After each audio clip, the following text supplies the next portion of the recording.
Sementara itu, abrasi pantai di Selatan Nusa kawasan BTDC yang kini bernama ITDC sangat memprihatinkan. Kawasan pantai menuju Pulau Peninsula ini tampak terkikis ombak.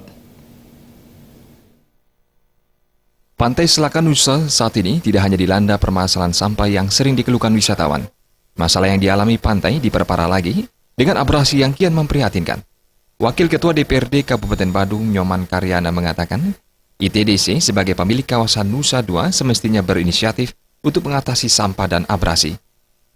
Terserah apa penyebabnya, yang jelas ITDC yang menguasai kawasan Selatan Nusa itu mestinya memperhatikan sekali lingkungan di sana, karena Selatan Nusa itu adalah sebagai objek wisata. Banyak restoran di sana.